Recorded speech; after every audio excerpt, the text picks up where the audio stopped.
Today, I'm reviewing Sceptrum, a 2025 AI-native privacy and security tool for Windows that gives users local control and visibility over app access to devices, data, networks, and AI-related activity.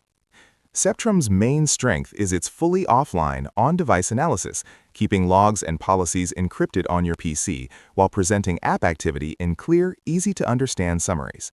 Its AI-aware detection can identify and control LLM or model API calls, making it useful for AI-heavy workflows, and it also includes ransomware protection that can stop suspicious file activity early. Early product hunt interest shows demand for AI-aware privacy tools, though broader third-party reviews are still limited due to the product's early access stage.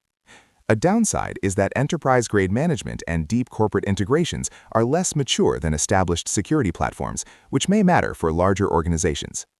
Overall, Sceptrum delivers a compelling local-first approach to privacy and security for the AI era, offering strong transparency and control while still being an evolving early-stage product.